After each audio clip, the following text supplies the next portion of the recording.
नमस्कार, सीएम 24 में आपका स्वागत है और मैं हूं आपके साथ मर्सी। मध्य प्रदेश में आज नेतृत्व, विकास और सामाजिक समरसता का एक सशक्त समन्वय देखने को मिला। राजधानी भोपाल में युवा विधायकों को राजनीति के मूल संस्कारों का संदेश दिया गया। मुख्यमंत्री डॉक्टर मोहन यादव ने मर्यादा, अनुशासन और जन सेवा को नेतृत्व का आधार बताया। वहीं एमएसएमई कार्यक्रम के जरिए उद्योगों को आर्थिक मजबूती मिली और वाराणसी में होने वाला सहयोग सम्मेलन विकास की नई संभावनाओं को विस्तार देने जा रहा है। इसके साथ ही महावीर जयंती पर सामाजिक जुड़ाव की झलक भी देखने को मिली।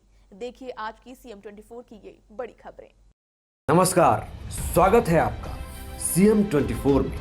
टीवी 24 का मध्य प्रदेश के मुख्यमंत्री डॉक्टर मोहन यादव की गतिविधियों का एक जीवंत और अनोखा बुलेटिन। हर 24 घंटे की धड़कन सीधे आपके घर तक। यहाँ हम देखते हैं उनके विजन, विकसित मध्य प्रदेश, मिशन टेक्नोलॉजी से समृद्ध राज्य और उन योजनाओं का सफर जो करोड़ों जिंदगियों में नई उम्मीदें जगा रही है। रियल टाइम अपडेट्स, जमीनी पहल और जनता के बीच पहुंचते फैसले, यही है सीएम 24 की असली पहचान। सीएम 24, जहां हर घंटा बनता है इतिहास। राजधानी भोपाल स्थित मध्य प्रदेश विधानसभा में युवा विधायकों के 2 दिवसीय सम्मेलन का शुभारंभ हुआ। इस सम्मेलन में मध्य प्रदेश, राजस्थान और छत्तीसगढ़ के युवा जनप्रतिनिधियों ने भाग लिया, जहां मुख्यमंत्री डॉक्टर मोहन यादव ने उन्हें संबोधित करते हुए राजनीति के मूल्यों और जिम्मेदारियों को विस्तार से समझाया। उन्होंने कहा कि राजनीति केवल सत्ता प्राप्ति का माध्यम नहीं बल्कि जनसेवा का सबसे बड़ा मंच है। मुख्यमंत्री ने विशेष रूप से इस बात पर जोर दिया कि एक जनप्रतिनिधि के आचरण में विनम्रता, मर्यादा और अनुशासन होना बेहद आवश्यक है। यही गुण नेतृत्व को प्रभावी और जन विश्वसनीय बनाते हैं। सम्मेलन ने युवा नेतृत्व को नई दिशा और स्पष्ट दृष्टिकोण प्रदान किया। ये आयोजन करना मैं माननीय विधानसभा अध्यक्ष श्रीमान नरेंद्र सिंह तोमर जी को बधाई देना चाहूँगा, जिनके मार्गदर्शन में ये कुशल नेतृत्व में एक नया अध्याय प्रारंभ हो रहा है। इसी के साथ हमारे विधानसभा के राजस्थान के माननीय अध्यक्ष माननीय देवनानी जी भी पधारे, नेता प्रतिपक्ष उमंग सिंगार जी, संसदीय कार्य मंत्री कैलाश विजयवर्गीय जी, हम सब ने मिलकर के युवा विधायकों के सत्र का शुभारंभ किया और लोकतांत्रिक परंपरा में युवा विधायकों के लिए टिप्स देकर के उनके संसदीय जीवन को और गहरा करना, मैं अपनी ओर से इस पूरे आयोजन में सरकार की ओर से इस आयोजन की सराहना करता हूं। सभी विधायकों को इस समय का सदुपयोग करते हुए उनके दीर्घ जीवन की सफलता की कामना करता हूं। इसी सम्मेलन में मुख्यमंत्री ने लोकतंत्र की मूल भावना को भी विस्तार से स्पष्ट किया। उन्होंने कहा कि भारत में लोकतंत्र केवल एक व्यवस्था नहीं बल्कि एक जीवंत परंपरा है जो संवाद, सहमति और विचारों के सम्मान पर आधारित है। मुख्यमंत्री ने युवा विधायकों को प्रेरित करते हुए मर्यादा पुरुषोत्तम श्री राम के आदर्शों का उल्लेख किया और कहा कि संभाव, धैर्य और संतुलित दृष्टिकोण एक सफल जनप्रतिनिधि की पहचान होते हैं। उन्होंने ये भी कहा कि कठिन परिस्थितियों में भी सकारात्मक सोच बनाए रखना नेतृत्व की सबसे बड़ी परीक्षा होती है। ये संदेश युवा नेताओं को नैतिक और वैचारिक रूप से सशक्त बनाने की दिशा में महत्वपूर्ण माना जा रहा है। मैं लोकतंत्र के साथ मध्य प्रदेश और देश का संदर्भ अगर देखता हूँ तो हमारा ये आधुनिक समय का लोकतांत्रिक जो स्वरूप दिखाई देता, कई अर्थ में कभी कभी गलत फहमी में भी हम मान लेते कि यूरोपीय देशों से, पश्चिमी देशों से आ रहा है। मूलतः ये हमारा अपना नैसर्गिक गुण है और ये नैसर्गिक गुण युगों युगों से आज भी दुनिया का कोई ऐसा देश नहीं है जो इतनी परस्पर विविधता के बावजूद भी अनेकता में एकता, भारत की विशेषता, ये जो लक्षण दिखाई देता है, मत भिन्नता की भी हमारी पुरानी परंपरा, और ऐसा कोई देश नहीं है कि मत भिन्नता को भी विचारों की शक्ति से बार बार पूरे देश को परिवर्तित कर देते। ऐसे कई दौर के अंदर भारत ने अपने अतीत के काल को देखा होगा। एक समय आया 2500 साल पहले गौतम बुद्ध के विचारों के कारण से पूरा देश एक अलग दौर में चला गया। दुनिया के अंदर आज भी बौद्ध देश की जो पहचान, वो हमारे विचारों के प्रवाह के कारण से ही थी। वो महात्मा बुद्ध ने वैसे तो भगवान विष्णु के अवतार उनको भी मान लिया, लेकिन 1400 साल पहले शंकराचार्य खड़े हुए, उन्होंने फिर विचारों की परंपरा से पूरे देश को बदल दिया। कहीं दूसरा कोई तरीका नहीं, लेकिन अपने विचारों के आधार पर, तर्क शक्ति के आधार पर, शास्त्रार्थ के आधार पर, और शास्त्रार्थ में भी कितनी पवित्रता। पति पत्नी के साथ एक विद्वान पति से जब शास्त्रार्थ कर रहे हैं तो शास्त्रार्थ में भी निर्णायक किसको बना रहे हैं? उनकी पत्नी विदुषी कि कोई बात नहीं, हम दो ही शास्त्रार्थ करेंगे, लेकिन निर्णायक कौन बनेगा? जिससे विरोधी दल का जो जिससे शास्त्रार्थ कर रहे हैं उनकी पत्नी को निर्णायक बना रहे हैं, और वो भी निर्णय देने में कितनी पवित्रता का, तो ये उनकी जड़ें भारत से जुड़ी हुई। राजधानी भोपाल स्थित मुख्यमंत्री निवास में समर्थ MSME विकसित मध्य प्रदेश थीम पर एक महत्वपूर्ण कार्यक्रम आयोजित किया गया। इस अवसर पर मुख्यमंत्री डॉक्टर मोहन यादव ने 257 से अधिक MSME इकाइयों को 169 करोड़ 57 लाख रुपए से अधिक की प्रोत्साहन राशि सिंगल क्लिक के माध्यम से सीधे उनके खातों में अंतरित की। ये पहल पारदर्शिता और सुशासन का एक प्रभावी उदाहरण मानी जा रही है। कार्यक्रम का उद्देश्य प्रदेश में छोटे और मध्यम उद्योगों को आर्थिक मजबूती देना है और रोजगार के नए अवसर सृजित करना है। इससे न केवल उद्यमियों को सीधा लाभ मिलेगा, बल्कि औद्योगिक विकास को भी नई गति मिलने की उम्मीद है। आज के इस वैश्विक माहौल में भी अगल बगल में इससे लगा करके देश दुनिया के हालात क्या है, लेकिन आप अंदाजा लगा लो कभी ऐसे माहौल में कि जहां दुनिया का सबसे शक्ति संपन्न देश अमेरिका, उनके देश के अंदर उस इतने भीषण युद्ध में भी उनके अंदर की हालत क्या है, पेट्रोल डीजल से लगाकर उनकी कीमतें कहां से कहां पहुंच गई, लेकिन हम तो बिल्कुल बगल में बैठे। और ये बात भी सही कि सबसे ज्यादा खपत वाला डीजल पेट्रोल का सभी प्रकार से देश के अंदर ये गैस ईंधन का भी अगर खपत वाला देश है तो भारत उसमें तीसरे नंबर पे आता है।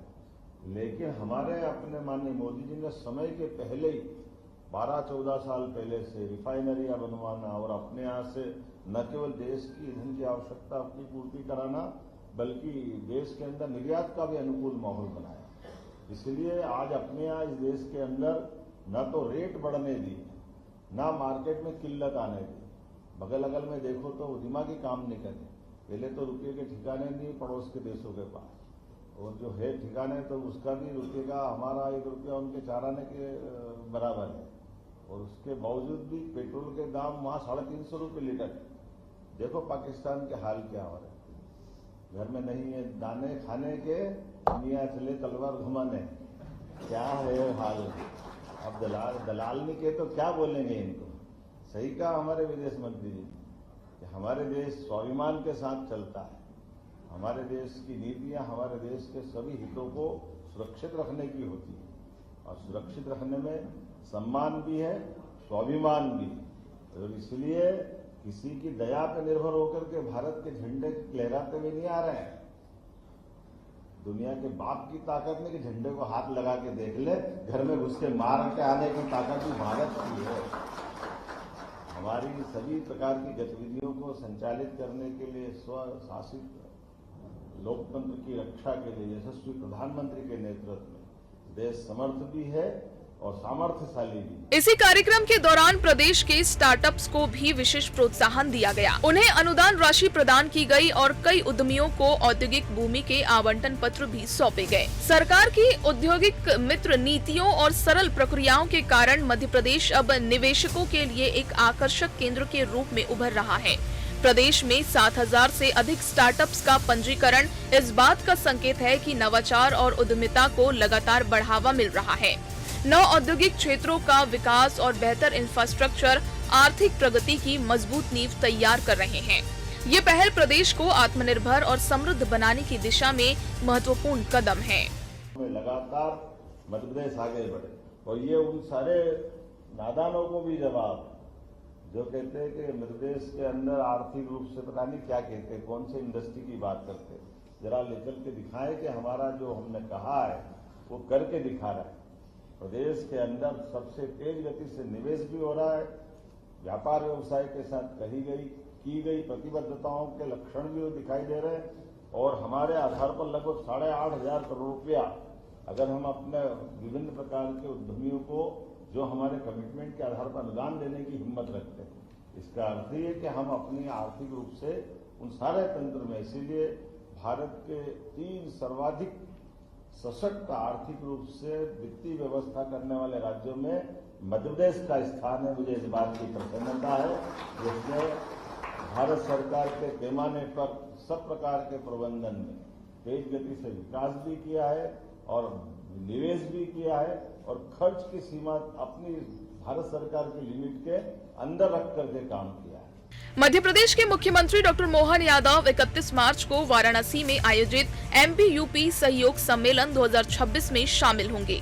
ये सम्मेलन 2 राज्यों के बीच आर्थिक और औद्योगिक सहयोग को नई दिशा देने वाला महत्वपूर्ण मंच साबित होगा। इसमें मध्य प्रदेश और उत्तर प्रदेश की औद्योगिक, कृषि, शिल्प और पर्यटन क्षमताओं को एक साथ प्रस्तुत किया जाएगा। सम्मेलन के दौरान निवेश, बाजार विस्तार और व्यापारिक साझेदारी के नए अवसरों पर व्यापक चर्चा होगी। ये पहल न केवल दोनों राज्यों के बीच संबंधों को मजबूत करेगी, बल्कि क्षेत्रीय विकास को भी नई गति प्रदान करेगी। इस सहयोग सम्मेलन के दौरान विभिन्न क्षेत्रों में कई महत्वपूर्ण MOU पर हस्ताक्षर किए जाएंगे, जिससे उद्योग, कृषि, पर्यटन और शिल्प क्षेत्र में सहयोग को बढ़ावा मिलेगा। इसके साथ ही पर्यटन सर्किट विकसित करने और स्थानीय उत्पादों को राष्ट्रीय व अंतर्राष्ट्रीय बाजार उपलब्ध कराने पर भी विशेष जोर दिया जाएगा। ये पहल स्थानीय कारीगरों और छोटे उद्यमियों के लिए नए अवसर लेकर आएगी।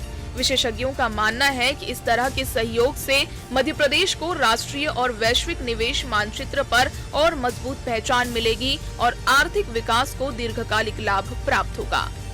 राजधानी भोपाल में महावीर जयंती के अवसर पर दिगंबर और श्वेतांबर जैन समाज द्वारा भव्य शोभा यात्रा निकाली गई। इस अवसर पर मुख्यमंत्री डॉक्टर मोहन यादव इटवारा क्षेत्र पहुंचे और शोभा यात्रा का स्वागत किया।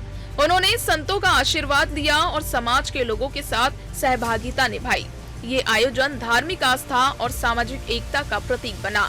बड़ी संख्या में श्रद्धालुओं ने इसमें भाग लेकर भगवान महावीर के सिद्धांतों अहिंसा, सत्य और करुणा को याद किया। मुख्यमंत्री की उपस्थिति ने इस आयोजन को और विशेष बना दिया। धार्मिक और सांस्कृतिक आयोजनों में सक्रिय सहभागिता के माध्यम से सरकार समाज के हर वर्ग से जुड़ाव को मजबूत कर रही है। आस्था, संस्कृति और विकास को साथ लेकर चलने की ये सोच प्रदेश में धार्मिक और सांस्कृतिक आयोजनों में सक्रिय सहभागिता के माध्यम से सरकार समाज के हर वर्ग से जुड़ाव को मजबूत कर रही है। आस्था, संस्कृति और विकास को साथ लेकर चलने की ये सोच प्रदेश में समावेशी और संतुलित वातावरण तैयार कर रही है। महावीर जयंती जैसे अवसर समाज को एकजुट करने और नैतिक मूल्यों को पुनर्स्थापित करने का कार्य करते हैं। मध्य प्रदेश में इस प्रकार के आयोजन सामाजिक समरसता और सांस्कृतिक समृद्धि को बढ़ावा दे रहे हैं। ये दृष्टिकोण प्रदेश को न केवल आर्थिक बल्कि सामाजिक रूप से भी सशक्त बना रहा है। Bureau report, CM24 Bhopal. CM24 में इतना ही। आप देखते रहिए TV24। नमस्कार।